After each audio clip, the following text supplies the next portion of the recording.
রান্নাবাটির পক্ষ থেকে সকল দর্শক বন্ধুদের নববর্ষের অনেক শুভেচ্ছা ও ভালোবাসা জানিয়ে শুরু করছি আজকের এই সর্ষে ইলিশের রেসিপি। সর্ষে ইলিশ যদি বাঙালির পাতে পড়ে তাহলে নববর্ষটা এমনি খুব ভালো যাবে, সেটা নিয়ে কিন্তু আর বলার অপেক্ষা রাখে না। তাও যদি এমন ডিম ভর্তি ইলিশ মাছ হয় তাহলে তো কোনো কথাই নেই। প্রথমে ইলিশ মাছের এই রিং পিসগুলো নিয়ে নিয়েছি, এতে ভালো করে নুন আর হলুদ মাখিয়ে নিতে হবে। প্রথমে হলুদ গুঁড়োটা নিয়ে নিচ্ছি, 2 টিস্পুন পরিমাণে হলুদ গুঁড়ো নিয়ে নিচ্ছি এখানে। তারপর নিয়ে নেব পরিমাণ মতো নুন, আর প্রত্যেকটা মাছকে ভালো করে নুন হলুদ মাখিয়ে নেব। মাছগুলো নুন হলুদ মাখিয়ে রেখে একটু রেস্টে রাখলে ভালো হয়, তবে হাতে যদি একেবারেই সময় কম থাকে তো ডিরেক্ট রান্নাও করে নেওয়া যেতে পারে, তাতেও কোনো সমস্যা নেই। তবে আমার হাতে যেহেতু একটু সময় ছিল তাই আমি 5 থেকে 10 মিনিট মতো মাছগুলোকে রেস্টে রেখে দিয়েছিলাম। মাছগুলোর প্রত্যেকটায় নুন হলুদ মাখিয়ে নিচ্ছি এভাবে সমানভাবে। মাখিয়ে নেওয়ার পর এবার এগুলোকে রেস্টে রেখে দেব। রেস্টে রেখে দেওয়ার পর মশলার জন্য নিয়ে নেব সর্ষে। সাধারণত সর্ষে বাটায় আমরা সর্ষে আর পোস্ত ব্যবহার করে থাকি, তবে আজকে পোস্তর পরিবর্তে নিয়ে নেব সাদা তিল। এভাবে যদি আপনারা বানিয়ে নেন তাহলে দেখবেন সর্ষের যে উগ্রতাটা থাকে সেটা কিন্তু সাদা তিল অনেকটাই কমিয়ে আনবে। তাই এভাবে সর্ষে বাটা যদি বানিয়ে খান খুব একটা বেশি কিন্তু সমস্যা হবে না এই গরমে। প্রথমে তাই 2 চামচ পরিমাণে নিয়ে নিলাম সাদা সর্ষে, তারপর নিয়ে নিচ্ছি সম পরিমাণে মানে 2 চামচ পরিমাণে কালো সর্ষে, আর সাদা তিল যেটা নিচ্ছি সেটাও কিন্তু 2 চামচ পরিমাণে নিয়ে নিচ্ছি। এখানে তিল, কালো সর্ষে আর সাদা সর্ষে সবকটাই সম পরিমাণে নিয়ে নিলাম, আর তার সাথে নিয়ে নিচ্ছি বেশ খানিকটা কাঁচা লঙ্কা। সর্ষে বাটা ঝাল ঝাল না হলে কিন্তু ঠিক মন ভরে না, তবে লঙ্কার পরিমাণটা আপনারা আপনাদের স্বাদ অনুযায়ী কম বেশি করে নিতে পারেন।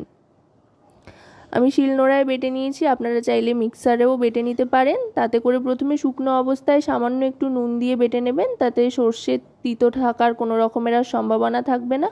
শুকনো অবস্থায় গুঁড়ো করে নিয়ে তারপরে সামান্য জল আর তেল দিয়ে, অবশ্যই সর্ষের তেল দিয়ে পেস্ট করে নেবেন। আর এখানে সোনালি সর্ষের তেলে রুপোলি শস্য দিয়ে দিয়েছি ভাজার জন্য। খুব বেশি মাছ ভাজবার কিন্তু প্রয়োজন নেই, ইলিশ মাছ এমনিতেই খুব একটা ভাজতে হয় না, দরকার পড়ে না, সাধারণত খুবই নরম মাছ হয়, তাই জাস্ট এপিট ওপিট করে নিচ্ছি। একটু ভাজা হয়ে আসলেই কিন্তু তুলে নেব, খুব বেশি ভাজবার প্রয়োজন নেই, এপাশ ওপাশ করে নিলেই কিন্তু হয়ে যাবে ভাজা। মোটামুটি ভাজা কিন্তু হয়ে গিয়েছে। আমি এবার মাছগুলো এক এক করে তুলে নিচ্ছি। মোটামুটি 3 থেকে 4টে ব্যাচে সব মাছগুলো এক এক করে ভেজে নিয়েছি। আর মাছ ভেজে নেওয়ার পর কিন্তু তেল একটু কমিয়ে নিতে হবে, কারণ ইলিশ মাছের নিজস্ব একটা তেল থাকে, সেই তেল থেকেই কিন্তু অসাধারণ একটা ফ্লেভার আসে, আর তাতেই রান্নার অনেকটাই হয়ে যায়। তাই তেল একটু কমিয়ে নেব মাছগুলো ভাজা হয়ে যাওয়ার পর।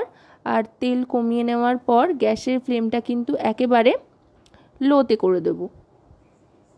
গ্যাসের ফ্লেমটা লোতে করে দেওয়ার পর এবার দিয়ে দিচ্ছি এতে হলুদ গুঁড়ো 1 টিস্পুন পরিমাণে। মাছে যখন নুন হলুদ মাখিয়েছিলাম তখন 2 টিস্পুন হলুদ গুঁড়ো নিয়েছিলাম, আর এখানে নিয়ে নিচ্ছি 1 টিস্পুন হলুদ গুঁড়ো। এবার দিয়ে দিচ্ছি কাশ্মীরি রেড চিলি পাউডার, এটাও 1 টিস্পুন দিয়ে দিলাম, এতে করে সুন্দর একটা রং আসবে। এবার সর্ষে আর তিল বাটাটা দিয়ে দিচ্ছি, দিয়ে গ্যাসের ফ্লেমটা মিডিয়াম টু লোতে রেখে মশলা কষাতে থাকবো। মশলা থেকে তেল ছাড়া পর্যন্ত মশলাটা কষাতে থাকতে হবে।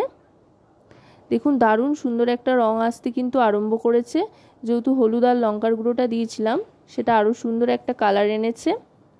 এবার দিয়ে দিচ্ছি ফেটানো টক দই, এখানে 25 গ্রামেরও কম টক দই ফেটিয়ে নিয়েছি, আর তার সাথে নিয়ে নিয়েছি সামান্য 1 চিমটে মতো আটা দিয়ে টক দই ফেটিয়ে নিলে টক দই একেবারেই কাটবে না। আর টক দই দেওয়ার সময় কিন্তু গ্যাসের ফ্লেমটা একেবারে লোতে করে রাখতে হবে। টক দইটা দিয়ে তারপরে লো ফ্লেমেই বেশ খানিকক্ষণ মশলা কষিয়ে নেব, তাতে করে তাড়াতাড়ি কিন্তু মশলা থেকে তেল ছাড়তে আরম্ভ করবে। দেখুন মশলা থেকে কিন্তু তেল ছাড়তে আরম্ভ করেছে, আর দারুণ সুন্দর একটা টেক্সচার চলেও এসেছে।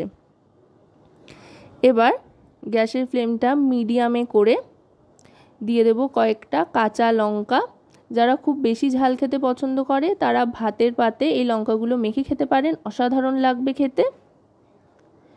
এবার মশলা থেকে তেল ছাড়তে আরম্ভ করলে দিয়ে দেব পরিমাণ মতো নুন আর সামান্য চিনি। যেহেতু মাছে ভালো করে নুন মাখানো ছিল তাই এখানে খুব বেশি নুন দিচ্ছি না, পরে যেহেতু মাছটা এর মধ্যে যাবে সেই জন্য। আর চিনি দিয়ে দিচ্ছি সামান্য পরিমাণে, চিনিটা কিন্তু অবশ্যই দিতে হবে যেহেতু টক দইয়ের রান্না, তাই চিনি দিলে স্বাদে একটা ব্যালেন্স আসবে। চিনিটা দিয়ে ভালো করে মিশিয়ে নিচ্ছি। এই সময় গ্যাসের ফ্লেমটা মিডিয়ামে করে দেবো। মিডিয়ামে করে দিয়ে এবার ঈষৎ উষ্ণ গরম জল দিয়ে দেব। 1 বাটির কিছুটা কম, তবে হাফ বাটির থেকে একটু বেশি জল দিয়ে দিলাম। ঈষৎ উষ্ণ গরম জল দিয়ে এবার গ্যাসের ফ্লেমটা মিডিয়াম টু হাইতে রেখে ভালো করে ফুটিয়ে নেব গ্রেভিটা। আর গ্রেভি ফুটতে আরম্ভ করলে মাছগুলো দিয়ে দেব। তবে মাছগুলো দিয়ে কিন্তু খুব বেশি ফোটানোর দরকার নেই, যেহেতু এখানে অনেকগুলো মাছ রয়েছে আর ইলিশ মাছ এমনিতেই খুব নরম হয়, সেই জন্য মাছগুলো দিয়ে একটু ওলটপালট করে নিয়েই মাছগুলো তুলে নিয়ে তারপরে গ্রেভিটাকে ভালো করে ফুটিয়ে নেব। আর মাছ যখন গ্রেভিতে দেব তখন মাছের যে জুসটা থাকে, মাছ ভাজার পর দেখবেন থালায় একটা জুস বাহির হয় মাছের থেকে, সেটাও কিন্তু অবশ্যই ঝোলে দিয়ে দেবেন, তাহলে ঝোলের স্বাদ আরও অনেক গুণ বেড়ে যাবে। আশা করব রেসিপিটি আপনাদের ভালো লাগবে। ভালো লাগলে অবশ্যই রান্নাবাটি চ্যানেলটিকে সাবস্ক্রাইব করে লাইক শেয়ার কমেন্টের মাধ্যমে আমাদের পাশে থাকবেন আর পাশে থাকা বেল আইকনটি অন করে দেবেন সবার আগে সমস্ত রকম নতুন রান্নার নোটিফিকেশান পাওয়ার জন্য, কারণ আপনাদের নিয়ে আপনাদের জন্যই কিন্তু আমাদের চ্যানেল রান্নাবাটি। তাই আপনাদের প্রত্যেকটা লাইক শেয়ার কমেন্ট সাবস্ক্রাইব কিন্তু আমাদের অনেক অনেক উৎসাহিত করে নতুন নতুন রেসিপি তৈরির জন্য। দেখুন কথায় কথায় প্রত্যেকটা মাছ কিন্তু ঝোলে দেওয়া হয়ে গিয়েছে।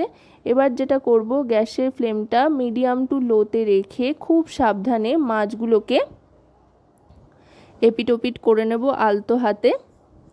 এপিটোপিট করে নিয়ে তারপরে কিন্তু আস্তে আস্তে মাছগুলোকে তুলে নিতে হবে। এই এপিটোপিট করে নিচ্ছি খুব সাবধানে যাতে ভেঙে না যায়, কারণ এত সুন্দর ইলিশ মাছ ভেঙে গেলে সবার কিন্তু মন ভেঙে যাবে, যারা খেতে বসবে আর কি, যে বানাবে তারও মন ভেঙে যাবে অবশ্যই। তাই খুব সাবধানে মাছগুলোকে এপিটোপিট করে নেওয়ার পর তারপর আস্তে আস্তে তুলে নেব। আর ঝোলটাকে আরও খানিকক্ষণ ফুটিয়ে নেব, কারণ সর্ষে বাটার ঝোল কিন্তু খুব বেশি পাতলা সাধারণত ভাল লাগে না, ওপর থেকে তেল থাকবে একটা আর গ্রেভিটা বেশ ঠিক হবে, তাহলেই কিন্তু দারুণ লাগবে খেতে। দেখুন তেল কিন্তু ভাসতে আরম্ভ করেছে আর গ্রেভিটাও অনেকটা ঘন হয়ে এসছে। এবার আরও খানিকক্ষণ গ্রেভিটা ফুটিয়ে নিয়ে মাছের ওপর সুন্দর করে শুধু সাজিয়ে দেওয়া অপেক্ষা। তারপরেই গরম গরম ভাতের সাথে সর্ষে ইলিশ, সাথে একটা কাঁচা লঙ্কা, ব্যাস আর কি চাই বলুন নববর্ষের দুপুরে। এতেই কিন্তু সারা বছর আনন্দে হুহু করে কেটে যাবে। তো আজকের এই রেসিপিটা কেমন লাগলো অবশ্যই কমেন্টের মাধ্যমে জানাবেন। সকলে নববর্ষ খুব ভালো কাটাবেন। সকলকে অনেক শুভেচ্ছা আর রান্নাবাটির সাথে থাকতে ভুলবেন না।